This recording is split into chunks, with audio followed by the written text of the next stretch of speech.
για τη λειτουργία του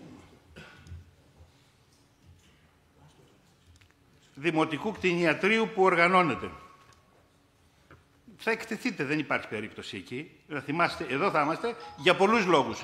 Και για επιστημονικούς και για υπηρεσιακούς και για διαδικαστικούς και θα εκτεθείτε ανεπανόρθωτα. Αλλά άστο, αυτό θα το δείξει ο χρόνος. Οικονομικά, θέλω να δείξω κάτι απλό. Γι' αυτό δεν με αφήσατε να λάβω μέρος στο διαγωνισμό. Γιατί το είχατε κανονίσει με αυτόν που σας υποστήριξε στις εκλογές. Να δώσετε τι για έναν χώρο. Προσέχτε τώρα τι θα πάτε να ψηφίσετε. Για έναν χώρο, γιατί καλείστε να ψηφίσετε. Να δώσετε για έναν χώρο 70 τετραγωνικών και άλλα τόσα υπόγειο 51.000 ευρώ το χρόνο.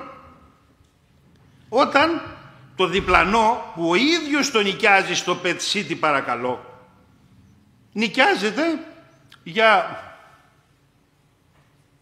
γύρω στις 10.000 ευρώ το χρόνο.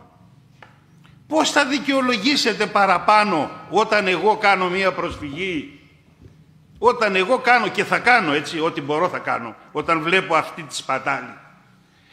40.000 παραπάνω θα το δικαιολογήσετε παρακαλώ με τι? Με τα εργαλεία που έχει δήθεν μέσα έτοιμο ιατρείο να προσφέρει?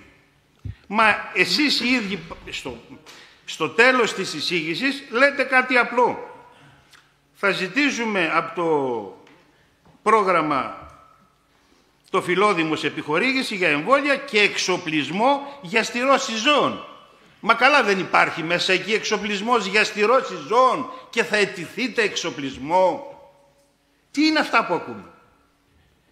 Ο δε εξοπλισμός, για να μην έχουν κάποιοι εδώ αυταπάτες, μπορεί να αγοραστεί με 15-20.000 ευρώ το πολύ, ολόκληρος.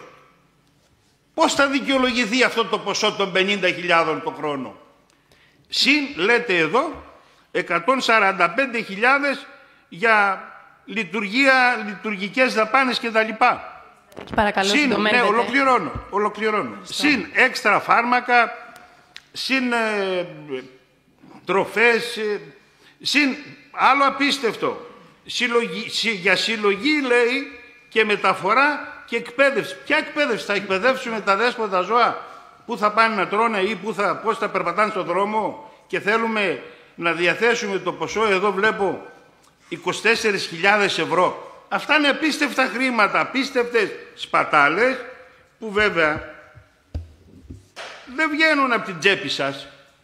Από ποια τσέπη βγαίνουν, κύριε? Από τη δική σας ή των δημοτών ή όσων στηρίζουν το πρόγραμμα από κάθε άποψη, είτε από πλευράς επιχορήγησης, είτε από τους κεντρικούς αυτοτελείς πόρους ή οτιδήποτε. Είναι χρήματα που σπαταλώνται ασύστολα